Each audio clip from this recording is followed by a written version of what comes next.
We have developed speed, but we have shut ourselves in. Machinery that gives abundance has left us in want. We think too much and feel too little. More than machinery, we need humanity. We know the air is unfit to breathe and our food is unfit to eat. As if that's the way it's supposed to be. We know things are bad, worse than bad. They're crazy. Silence! The great and powerful Oz knows why you have come.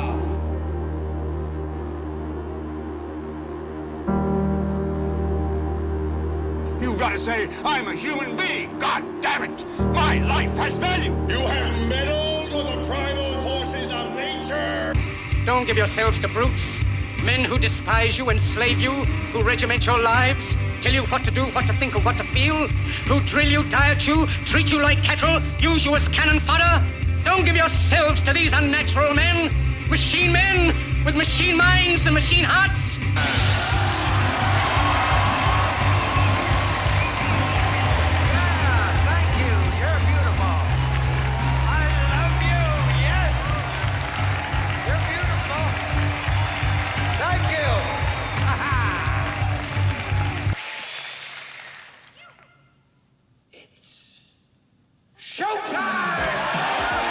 It's time to buckle up for making sense of the madness. And who loves you? And who do you love?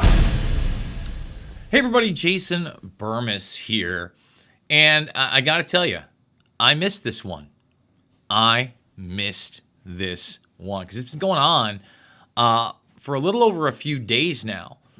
And what troubles me the most about all of what we're about to talk about is how anti-human this entire thing is, and how it's been brought to the Western world in a way most people haven't really realized. Because we often talk about tyranny and we talk about restrictions. We talk about authoritarianism in the sense of dictators, right? Oh, dictators. Mostly in the Middle East or South America. Currently, Putin can't get enough of that. But it's a restriction on the people. And when you look at the overall agenda of what is currently occurring, okay? And this is where it gets pretty nasty to me. AI is coming in. They're building data centers the size of literal cities, okay, that are going to use resources, including fresh water, that not only do human beings, but the surrounding biology absolutely need, but human beings especially have been demonized for utilizing. And given this idea, this nonsensical idea of your carbon footprint, your impact on the planet, your carbon footprint. And I just want to dissect that for a moment before we start talking about Canada and this new restriction of movement under the guise of wildfires, which is nothing more than a precursor to the agenda of restricting you from nature and therefore resources around you, Hunger Games style. Okay, carbon footprint. We are carbon-based, all right? The biological world around us is carbon-based. Yet time and time and time again, that word is somehow demonized. And the replacement for that is silicon. Okay? And silicon is something created by, hey, you knew it, us carbon-based life forms. But it is being touted as superior, even though in every regard, when it's put to the test against biology, humanity, it loses. The only time it doesn't lose is when it's being utilized as a tool. Okay? But now this silicon based life, instead of this carbon-based life, is going to be utilizing so many of the resources that carbon-based life needs to thrive and, quite frankly, survive. But now, instead of silicon-based entities, because it's not life, it's not even entities, let's say silicon-based technology, is going beyond your computer, your smartphone, the magic watch, into AI-driven devices that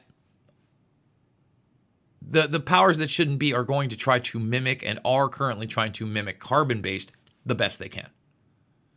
From ChatGPT to the humanoid robot craze that we've been covering here, all of it. All of it. Okay, so as that happens, they still have to continue to act like they're benevolent for the environment, you're bad for the environment, and we need to restrict access to certain areas because these people are planning on pillaging the planet, especially of its fresh water, for these data centers, for this new artificial intelligence cult in many ways, AI cult.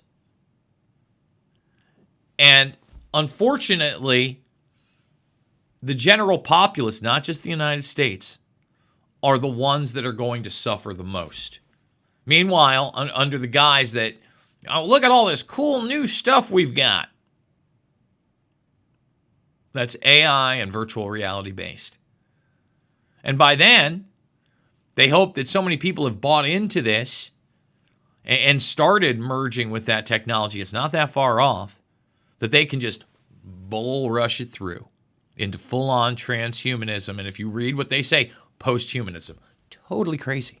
And I know it sounds like something out of a science fiction novel, but we're also going to revisit the time period of COVID 1984 when they did restrict access globally to human beings and where they could go. And as bad as it was here in the United States, I was able to get in my car and find a better place than upstate New York, which to me was way too much. Way too much. And honestly, I don't know how so many people did it in much worse areas like Australia, parts of Europe, Canada. Oh, we got the centers. They had camps for people. They had apps to restrict your access to places under the guise of what? A medical emergency. And then Prince Charles comes out, who's now King Charles. He's the king. I can't even believe I have to say that in 2025. And we're not talking about some crappy Disney movie. The king is the king. What is this? Yeah, we're so sophisticated. And we should totally allow people we call king to set global policy. He talked about a Marshall Plan, a military plan for climate change and climate lockdowns. Well, this is it, baby. This is a beta test right here with locking folks down under the guise of they could start the wildfires. Oh, you get caught in the woods? $25,000. I mean, true Hunger Games, Katniss Aberdeen type stuff. That's how humanity has progressed, unfortunately. That a small portion of us, a predator class portion, want to bring back global neo-feudalism under, yes, a new Weltorder. But a new Weltorder in which humanity is literally augmented right in front of our eyes, and the vast majority of it, unfortunately, folks, okay, it's not just enslavement, certainly not empowerment through the technology. They want the empowerment, the predator class, but it's evisceration. And I'm sorry I'm a bummer on this. I know I went off on a big jag before we get to the stories. We also got a clip here from Global News. We're going to be playing all of it. Thumbs it up, subscribe, share. It just, when I think about it, it is just so crazy and nefarious and devious, and it is so anti what I enjoy in life. Like after I wrap up this broadcast, I hear him upstairs. Me and Smokey, we're going to go for a nice little walk in the park. I'm going to be around nature. I'm going to go by the nice little pond that I like. I'm going to see the birds chirping, the bunnies hopping. Every once in a while, some deer on the path. All that is important. And they want to take all that away from us.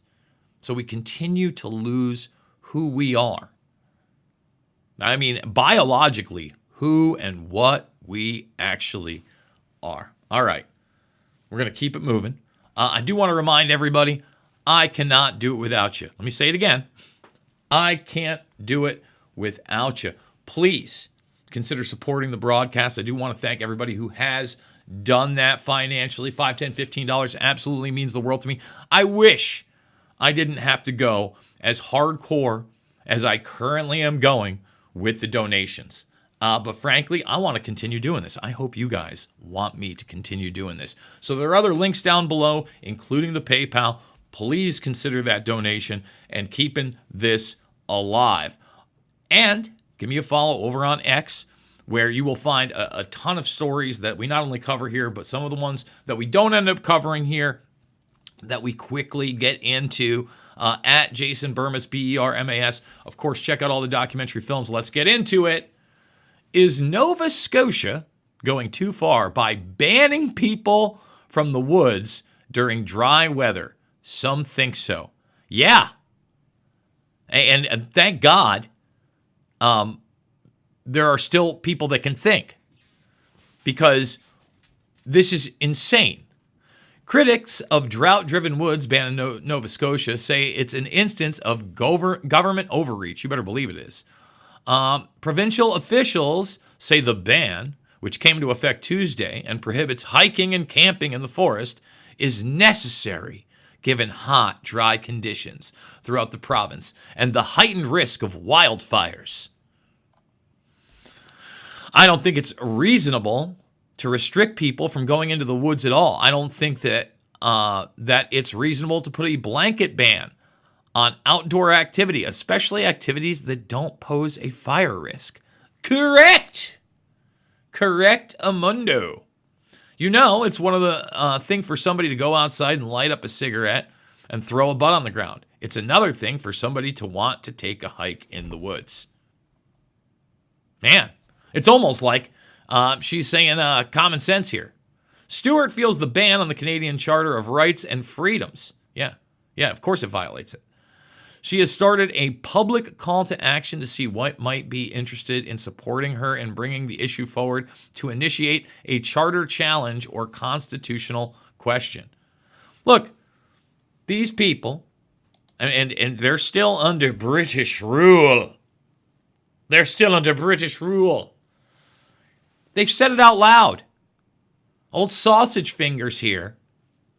You know, old Vlad the Impaler's great heir.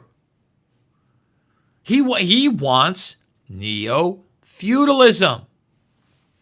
And it's always the weather, which is the climate. So remember, the global warming thing was just so discredited, you only hear it every once in a while. It still gets brought up because it was embedded so hardcore into Generation X in my culture. But they really love climate change. Can't get enough of that. Can't get enough of that wonderful stuff. Climate change poses such a severe threat that the world's only option, is to adopt a military-style response, reminiscent of the U.S. Marshall Plan to rebuild post-war Europe, Prince Charles said on Monday. A longtime advocate for nature, the British royal said climate change was rapidly becoming a comprehensive catastrophe that will dwarf the impact of the coronavirus virus pandemic. See how everything was wrapped into the control of you through fear-based political theater. And really, if you think about it, it is only through fear-based political theater that we could possibly, in this day and age, while we tell everybody how much power they have and how special they are and how much freedom that they have, a system, a quote-unquote civil system, a Western system where we put crowns and capes and robes on people. And we call them prince and king and princess and queen and duchess, the Duke of York. What is this? Meanwhile, we are literally moving into we're past the beta. We're in the alpha stage of transhumanism. And that came right along with that same time period and their bio-nanotechnology. El bibbity bobbity boobity that they're still trying to mainline. Going to play this clip right here. Again, we've already got our first $25,000 fine. Now, I'm seeing reports of $28,000 for going into the woods. $28,000. It's been going on for a week now. Restricting your access to nature. And Premier McNeil was saying, stay the blazes home. I guess this is stay the blazes out of the woods. A week has passed since the Nova Scotia-wide ban on entering the woods came into effect, and some citizens are already testing its limits. A Cape Breton man's videos went viral over the weekend after he went to the Department of Natural Resources office in Cox Heath and announced he was going into the woods in protest. So I want to challenge this order in court, and the only way for me to do that is to get the fine. So I'm not trying to make trouble for you guys, okay? I just want a piece of Tim Houston. Jeffrey Evely, who is a right-wing political candidate for the People's Party of Canada, got thousands of comments on his videos, some calling his actions a cry for attention, while others were outraged on his behalf. If I defy their orders to go into the woods, then I will be fined, and they also said that they would double my fine to $50,000.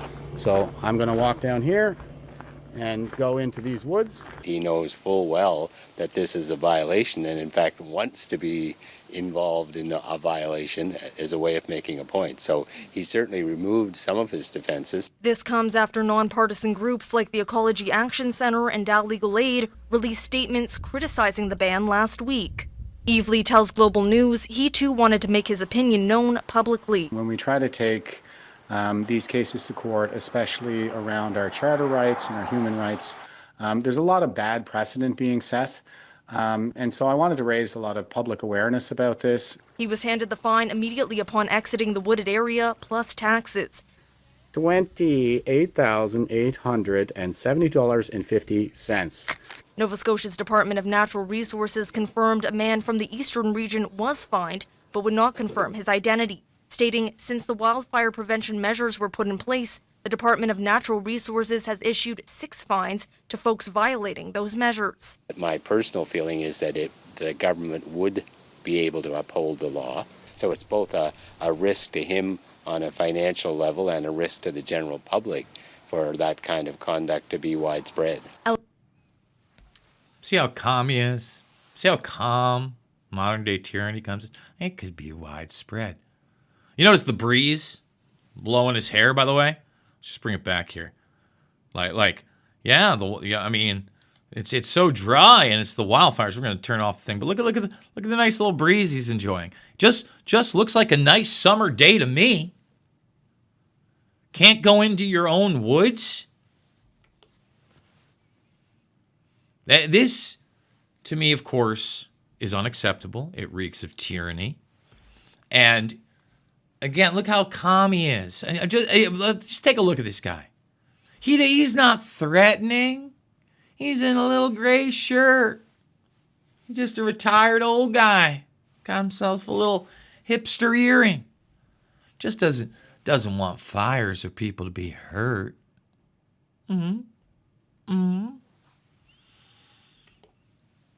First of all, this does need to be completely overturned. More people need to protest in it. In fact, what really needs to happen is thousands of people need to get together and all stream live like that gentleman marching into the woods, taking a hike in the woods, showing, hey, we're not starting wildfires. They'll probably find each and every one of them. Go after them social media style like they did the truckers. And I can see why a lot of people wouldn't want to do that. They were just through such a huge hardship that's barely in the window, right? In the rear view. But I hate to tell everybody, but you give anybody or any entity an inch towards tyranny, towards authoritarianism, you think it's an inch? It ain't a mile. It's as far as they can take it. And right now, in this post-truth world, they're trying to take it as far as they possibly can. Folks, that is going to just about wrap it up for this episode. Please, once again, consider supporting the broadcast. $5, $10, $15. It means the world to me. I do expect that this will be one of those topics that is picked up on by the vast majority of the alternative media, and for good reason, and I'm glad that it is out there. I do miss things. I could have gotten on this story last week, but seeing as how it's developed, I am glad that we got to it now. Please consider supporting the broadcast. Please check out all the documentary films for free, especially if you haven't, and share them with others. Fabled Enemies and Loose Change Final Cut on 9/11, and then Invisible Empire, A New World Order Defined, and Shade the Motion Picture on the bigger, larger picture, The New World Order that I talked about before, and this geoengineering nightmare that, whether we like it or not, we're all exposed in those films, free down below, because it's not about left or right. It is always about right and wrong. I absolutely love you guys, and I will see you all on the flip side.